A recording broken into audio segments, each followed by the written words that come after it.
গতকাল অযোধ্যাতে রাম মন্দিরে হয়ে গেল ধর্ম ধ্বজা আরোহণ উৎসব। এবার এই ধর্ম ধ্বজা আরোহণ উৎসবটা কি এবং এর সঙ্গে যুক্ত ইনফরমেশন যেগুলো আমাদের জানতে হবে সেগুলো আমরা বুঝে নেব।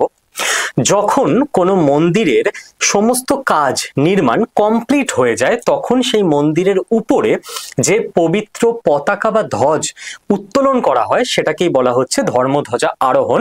এটা সিগনিফাই করে যে এই মন্দিরের সমস্ত রকম কাজ কমপ্লিট হয়েছে।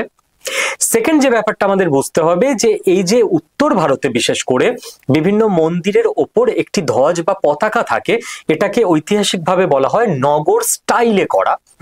এবং এই যে ধ্বজ উত্তোলন করা হয়েছে গতকাল রাম মন্দিরের শিখরে, এই শিখরের উচ্চতা 191 ফিট।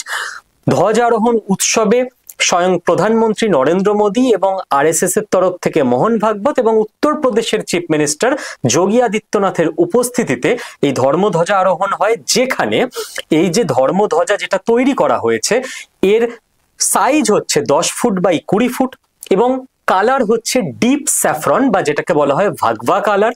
এবং কেবল এই ধ্বজের ওয়েট হচ্ছে 11 কেজি এবং যে মেটেরিয়াল দিয়ে তৈরি করা হয়েছে এই পতাকা এই ধ্বজ সেটা হচ্ছে ওয়েদার রেজিস্ট্যান্ট মেটেরিয়াল, অর্থাৎ বর্ষা হোক কিংবা গ্রীষ্ম কোনো কিছুতেই ধ্বজের ওপর কোনো ইম্প্যাক্ট পড়বে না।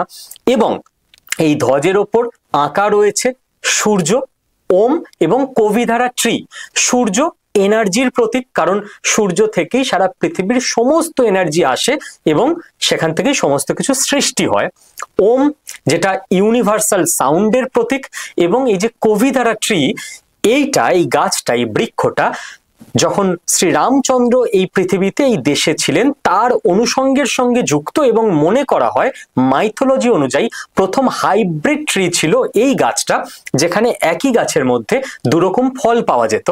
আর যে ব্যাপারটা আমাদের দেশের বর্তমান ইকোনমিক অ্যাসপেক্টে আমাদের বুঝতে হবে এবং আমরা আশা করব সকলে, একটা রিসেন্ট স্টাডিতে পাওয়া যাচ্ছে যে অযোধ্যায় রিলিজিয়াস ট্যুরিজম থেকে 18,000 কোটি টাকার রেভিনিউ ভারত সরকারের জেনারেট হতে পারে এবং শুধু ইন্টারনাল ট্যুরিজম নয়, ইন্টারন্যাশনাল ট্যুরিজমেরও হাব হয়ে উঠতে পারে ভারতবর্ষের উত্তরপ্রদেশের অযোধ্যা এবং রাম মন্দির।